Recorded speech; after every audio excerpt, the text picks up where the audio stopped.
अनुराग ढांडा आपसे पूछना चाहेंगे, क्योंकि आरोप आम आदमी पार्टी पर लगा है। भारतीय जनता पार्टी का कहना है कि जो एनजीओ है वो सीधे सीधे आम आदमी पार्टी से संबंधित है, ये उनका आरोप है। और कहीं ना कहीं डर फैलाने के लिए, दंगे भड़काने के लिए इस तरीके के आरोप हो सकते हैं। भारतीय जनता पार्टी के अध्यक्ष अभी थोड़ी देर पहले कह रहे थे। क्या प्रतिक्रिया रहेगी आपकी अनुराग? देखिए, हमारे यहाँ एक कहावत है, घर की बही काका लिखनिया। मतलब आपको अपनी कलम से लिखना है, जो मर्जी आरोप लगा दीजिए। अपनी विफलताओं को छुपाने के लिए भारतीय जनता पार्टी किस तरीके से आरोप लगाती है, किस तरीके से चुनाव में इस्तेमाल करती है, उसका ये बेस्ट उदाहरण है। मैं आपसे पूछता हूं साहिल जी कि पहली धमकी जो आई थी वो 1 मई 2024 को आई थी, मतलब आज से लगभग 10 महीने पहले।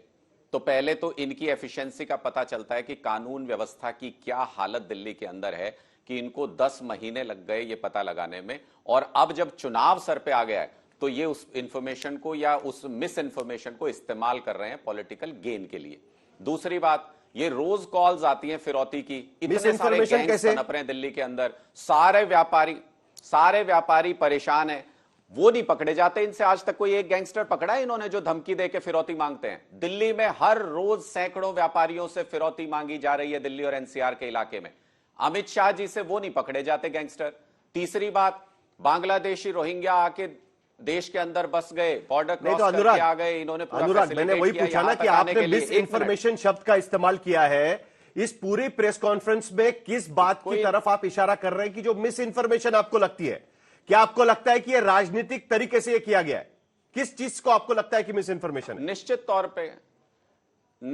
तौर पे किसी भी चीज को राजनीतिक फायदे के लिए इस्तेमाल करना, यह भारतीय जनता पार्टी का पुराना खेल है। अब बांग्लादेशी रोहिंग्याओं को लाए, ये बसाए इन्होंने, और पूरा जब यहां पर इन्होंने पूरा नेक्सस बसा दिया, जब इनके मंत्री कहते हैं कि उनको फ्लैट देंगे, घर देंगे, सारी चीज देंगे, तो उसके बाद क्या स्थिति आती है? ये कहते हैं कि हमारे एमएलए के साइन हैं उनके आधार कार्ड बनवाने में। अरे इससे फर्जी कुछ बात हो सकती है? आज तक इनसे एक बांग्लादेशी रोहिंग्या पकड़ा नहीं गया था। चुनाव आते ही कहते हैं हमने 5 पकड़ लिए, 10 पकड़ लिए। अब इसी तरह से एक गैंगस्टर इनसे नहीं पकड़ा गया, एक फिरौती मांगने वाला, कॉल करने वाला इनसे नहीं पकड़ा गया। आज ये चुनाव जब आ गया तो कह रहे हैं स्कूलों में जो बॉम्ब कॉल्स आ रहे हैं ये आपका फेलियर है अमित शाह जी। 2 ही चीजें हैं इनके जिम्मे दिल्ली के अंदर, कानून व्यवस्था और लैंड। कानून व्यवस्था में क्या हालत है आप सब अपनी आंखों से देख सकते हैं। स्कूलों में बॉम्ब थ्रेट आते हैं, गैंगस्टर फिरौती मांगते हैं, हर थाने से 50 गाड़ियां एवरेज हर हफ्ते चोरी हो रही है। मामला आप बना रहे हैं, पूरी तरीके से आप उसको ऐसा टर्न दे रहे हैं जैसे मानो कि वो एनजीओ ही कॉल कर रही थी। आपने सुना अभी अनुराग ढांडा क्या कह रहे थे, आपका जवाब क्या रहेगा प्रदीप भंडारी? साहिल जी, ये आतिशी जी की माता जी है जिनका नाम है तृप्ति वाही।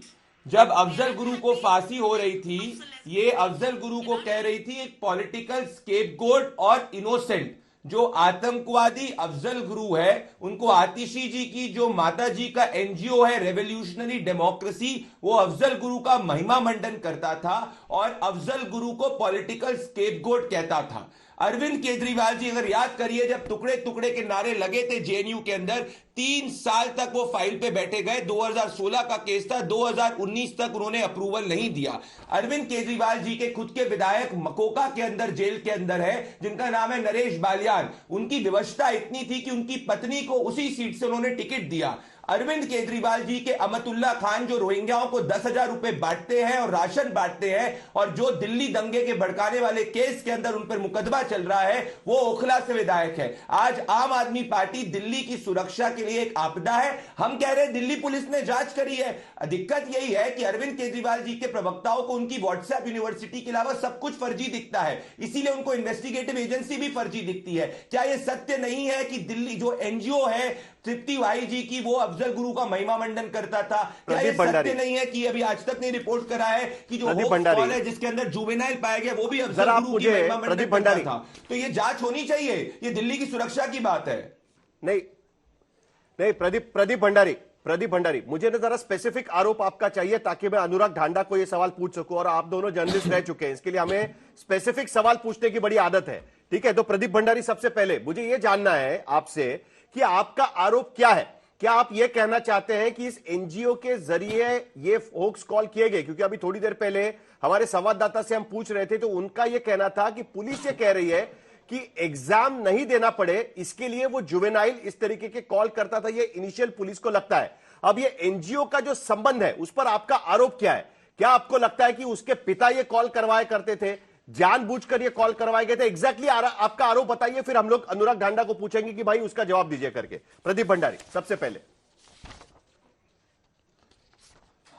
हमारा एग्जैक्ट चार्ज ये है कि आम आदमी पार्टी, अगर आप आज तक नहीं, अभी कुछ समय पहले रिपोर्ट, आधे घंटे पहले इसी स्टोरी को डिटेल में रिपोर्ट करा है, ये कहते हुए कि भाई वो होक्स कॉल के साथ में वो अफजल गुरु के उसके जो रिलेटिव्स हैं, उसके पेरेंट्स हैं, वो एक ऐसी पॉलिटिकल पार्टी के साथ में मिले हुए हैं जो अफजल गुरु का महिमा मंडन करता है और एनजीओ के साथ मिले। हमारा ये चार्ज है कि इन्वेस्टिगेशन होनी चाहिए कि क्या इस सबके पीछे आतिशी मारलेना और आम आदमी पार्टी तो नहीं है, क्योंकि अगर आम आदमी पार्टी आतिशी मारलेना को टेम्पररी मुख्यमंत्री बना सकती है, जिनकी माताजी अफजल गुरु को पॉलिटिकल स्केपगोट और इनोसेंट कहती है, जो एक आतंकवादी है, पार्लियामेंट का आतंकवादी है, तो ये जांच होनी चाहिए कि दिल्ली चुनाव हारने में अब आम आदमी पार्टी दिल्ली का माहौल खराब करने का प्रयास तो नहीं कर रही, वोटर्स को फर्जी कह रही है, अब दिल्ली के अंदर ये होक्स कॉल करवाने का प्रयास कर रहे हैं जिससे दिल्ली मैं थोड़ा रिफ्रेम कर देता हूं आरोप।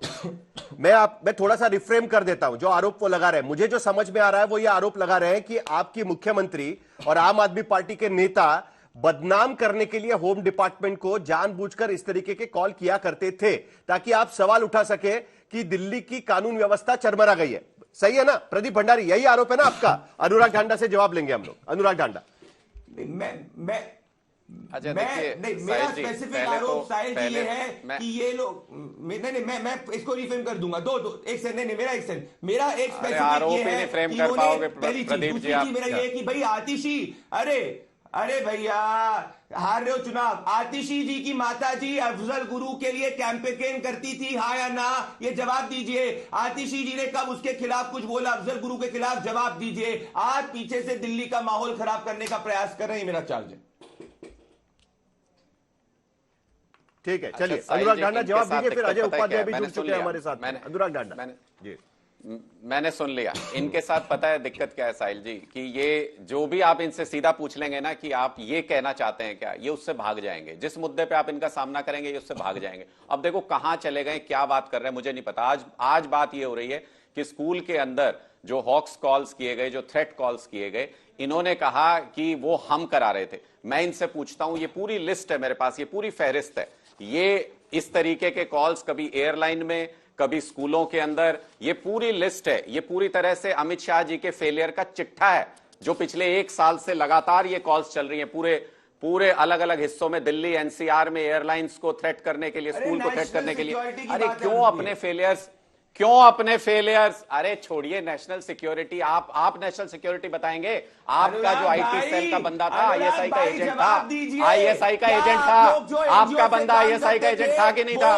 प्रदीप भाई आप मुझे बताओ। प्रदीप भाई सुनिए, अफजल गुरु के लिए बैक करने छोड़ दीजिए अभी तो, सुनिए ना, अभी तो इन आरोपों में कुछ है ही नहीं। आप बताओ आपका जो बंदा गिरफ्तार हुआ था आईएसआई का एजेंट था कि नहीं था? बीजेपी आईटी सेल का अध्यक्ष आईएसआई का एजेंट था कि नहीं था? था ना? आपका बंदा आईटी सेल का आईएसआई का एजेंट था ना? एक दूसरे के साथ ऐसे ही लड़ पड़ते हैं। जरा कांग्रेस के प्रवक्ता के पास चलते हैं, थोड़ा जरा क्लैरिटी ले लेते हैं। अभी थोड़ी देर पहले हमने बात की, उसमें हमने कहा कि कभी किसी मुद्दे पर 2 पार्टियां एक साथ हो जाती है। अब मुझे अजय उपाध्याय जी से पूछना है, आपने प्रेस कॉन्फ्रेंस देखी, भारतीय जनता पार्टी की प्रेस कॉन्फ्रेंस देखी, जल्दी से अजय उपाध्याय से जवाब लेंगे, फिर संजय सिंह की प्रेस कॉन्फ्रेंस भी शुरू हो रही है। अजय जी जल्दी से जवाब दीजिए कि क्या आपको लगता है कि जो आरोप बीजेपी लगा रही है वो सही है क्या? अजय उपाध्याय। साहिल भाई, आज मकर संक्रांति का शुभ अवसर है। आपके सभी दर्शकों को कांग्रेस पार्टी की तरफ से विशेष शुभकामना। जहां तक ये मुद्दों की बात है, देखिए दिल्ली असुरक्षित है, इसमें तो कोई दो मत नहीं है।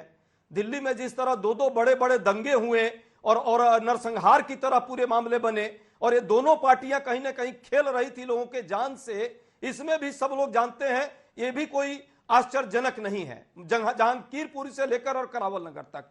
अब बात जो इन्होंने की है, क्या प्रेस कॉन्फ्रेंस करने वाले लोग अपने गिरमान में झांक के जरा देखें। 1425 प्रति लाख यहां जो है क्राइम रेट हो गया है, नेशनल क्राइम रेट से 4 गुना से भी ज्यादा। जिस तरह से महिलाओं अपहरण में पूरे देश में नंबर 1 ठीक हो है। गया है।